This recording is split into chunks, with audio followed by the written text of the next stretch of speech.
Zac Jackson is the latest one and one of the very best, and he joins us from The Athletic at Akron Jackson on social media. Zach, I told a caller right before you that I said I'd come right out of the box with this. So he was upset, so let me ask you. Was Andrew Berry negligent in not shopping around Myles Garrett?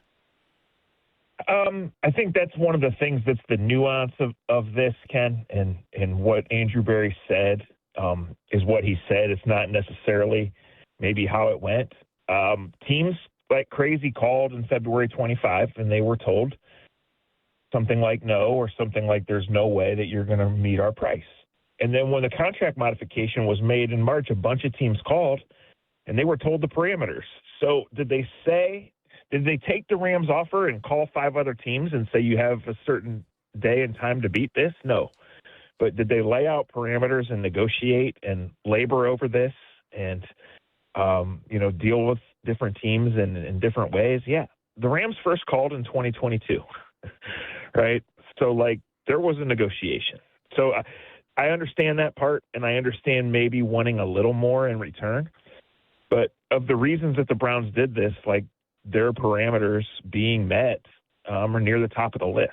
And what I think probably hasn't been talked about or written about enough, this is a huge trade. So even though I think it'll start to fade out of the discussion, it will be talked about and written about for months and maybe years. If you look at it in the scope of Myles' unhappiness drove this, and maybe Myles didn't come in 2026 and directly say, trade me. There was a contract modification. There were discussions. There was how January went, right? If you look at it in that regard, and then you look at the return and that the Browns embracing where they are, I think you say, okay, you don't have to love it. But I think when you look at it like that, you have to get it. And then if you're wanting the Browns to turn it around over the course of the next 18-ish months, then I think it's a lot easier to be on board than to say, oh, my God, I can't believe they didn't get another third-round pick. All right, so what did you think overall of the return? Because I think the emotions have swung so wildly where fans just were anticipating, 3 firsts. So they didn't know how to recalibrate the discussion once it was a big-time young player who is under, team control for a while here. Yeah, he's under control for 2 years with the possibility of a third. And he'll be extended 11 months from now, almost certainly. And that's how the Browns look at it, is this chain reaction to these moves. So, Anthony, this is an answer that's longer than the time that we have. I know you guys have to get back to talking to Travis Bazzana or whatever. But, the Browns wanted this kind of player. They wanted this kind of control. They want to be able to lay things out for how it's going to go and how this rebuild is going to go. So, obviously, the quarterback is the big piece and the big unknown, but they have gained flexibility with these picks that they got, with these extra picks that they already had, and kind of with a meeting of their admissions of past mistakes. So I think the return was strong. I don't think I'd A+ it. I don't think I'm planning any parades for 2029 down Engle Road, but the return was strong. And I think when it lines up with how the Browns are going to go through the next process of allocating their dead money, spending their available money, and devoting their resources towards making this a strong roster again, I think it all lines up really well. And there's still good players on this roster. For how long, I don't know, in terms of the older ones. But, this roster's not good enough, and Myles was not happy, and this is something they had to do. And I just think you have to look at it in that realm. They had to do it. It was time to do it.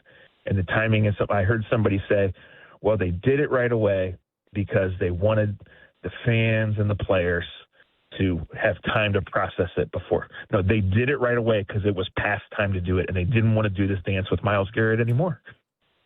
What does this say for Andrew Berry that Jimmy Haslam would sign off on one of the all-time big-ticket items, moving somebody of this consequence here in Northeast Ohio, maybe the best football player I'll ever see in a Cleveland Browns uniform? Yeah, I think it's even stronger than what he said in January, right, when he supported him based on a 31-year-old defensive tackle, a kicker, and Tyson Campbell.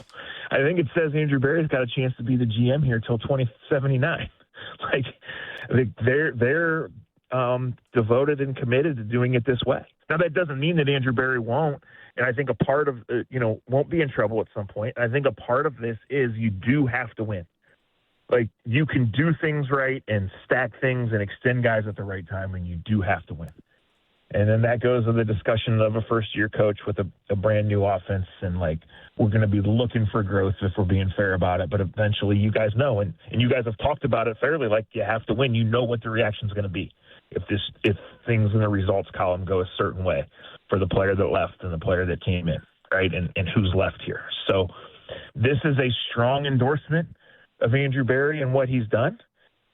This is a reminder of why the Browns are here. And, like, my grade for the past 15-ish months is that Andrew Berry has made a lot of really good decisions and lined the Browns for this long road back. But they're digging themselves out of a hole that they created, and they have no one else to blame, and they really still have major issues to tackle.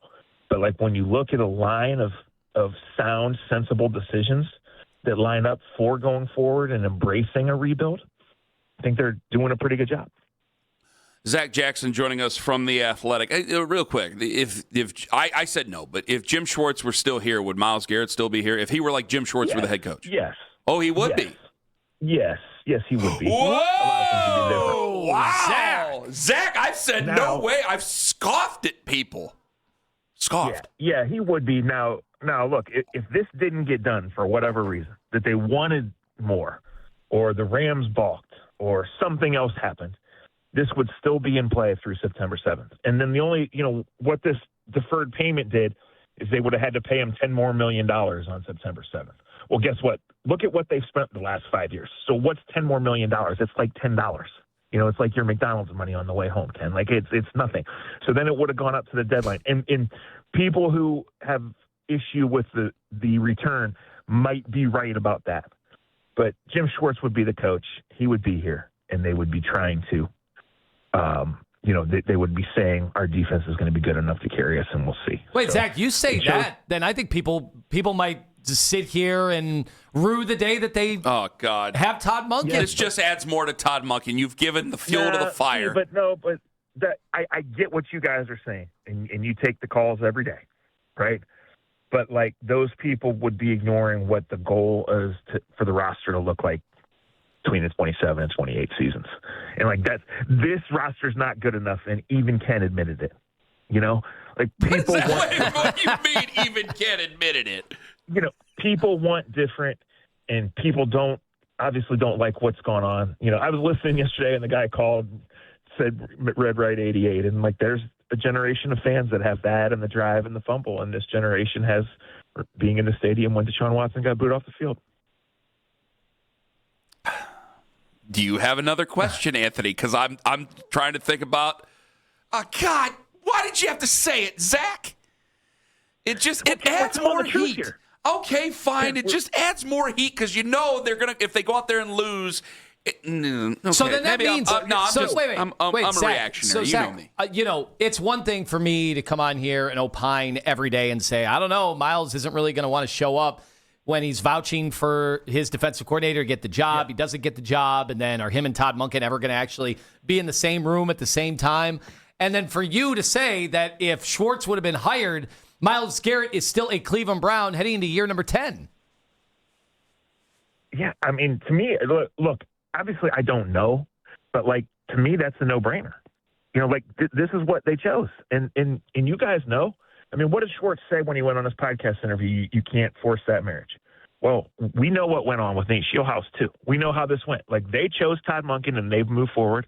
And they've done a really good job up until Monday when they put Todd Monken on the podium as this trade was happening of, like, saying Todd Monken's our guy and we're behind him and he's the right. And he might be.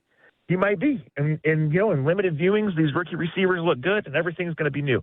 But they had to do this for Todd Monken. I mean, no head coach gets better when his best player gets traded away. But Todd Monken now gets to set his culture and do it his way. And he's going to have to do it with a team that Myles Garrett or no Myles Garrett is going to be half first and second year players. They draft 21-year-old guys by intentionally, right? So, like, he's going to set his culture. They're going to go forward a certain way. And so maybe winning games early in 2026 is going to get people temporarily fired up.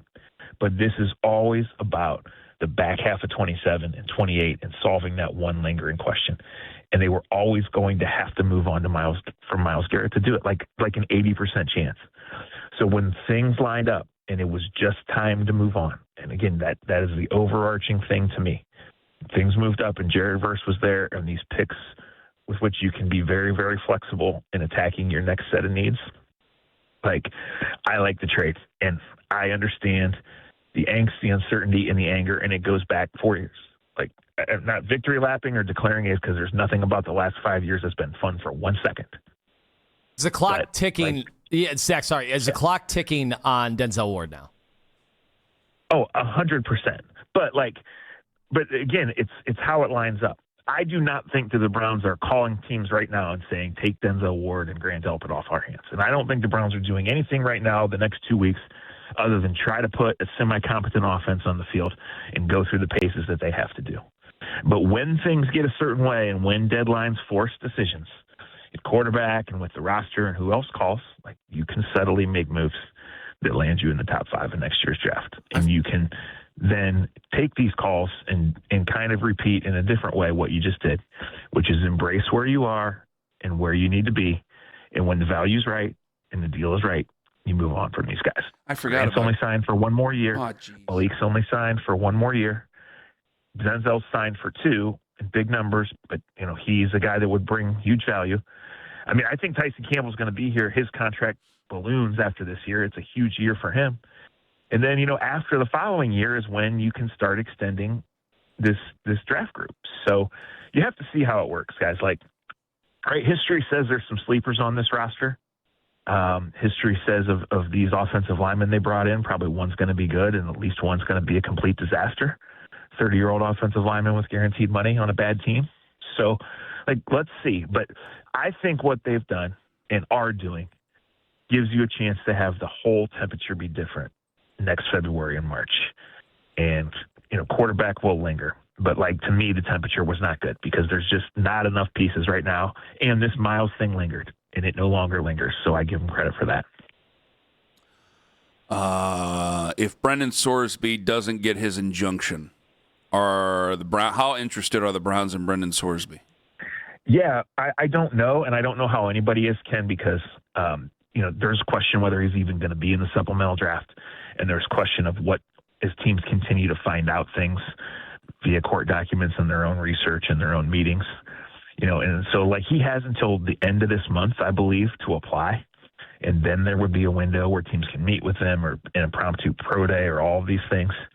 So we're not going to know that, and there's a chance that it's not going to be good. But the supplemental draft is a silent auction, so teams are not going to tip their hands, right? They're just not. So if we're at a silent auction, for Streetsboro football that you invited us to, and I really want that Mike Hall signed helmet, I'm not going to tell Lima how much I'm bidding because he'll beat me. So that's an interesting one. And Todd said what he said, and I thought it was certainly notable. But what team has embraced the press assets more? It's ridiculous because Randy TV Paul would beat you both out. All right, Zach, thank you. I said it, Zach. And then I've gotten crushed by certain suits here at the station. I said you'd want to do the opposite of what you'd want because of the way that the auction works in the supplemental. You would trash a guy that you wanted, and you would do the opposite for a guy that you didn't want, just to throw everybody off the scent and to either drive up the price or drive down the price. Yeah, I mean, look, there is a chance that he enters it and nobody bids on him based on what's out there. And there's a chance that he enters it and only one team bids, or there's a chance that he enters it and, he goes for a high second-round pick, which is kind of where he would be based on talent and situation. But I don't think anyone knows right now, but it's certainly now that these 2 trades were made, and boy, did A.J. Brown's get overshadowed, that's the NFL story of the summer, of June anyway, is how this is going to go, because he's a talented kid, and this is the most important position in sports. All right, Zach, thank you very much for the time. Glad we ran you down. You're a treasure. All the very best to you and yours. Thanks, guys. Thank you. Zac Jackson, Browns writer for The Athletic. On the Wise Heart Right, we make it right. Call Kyle Wright Hotline.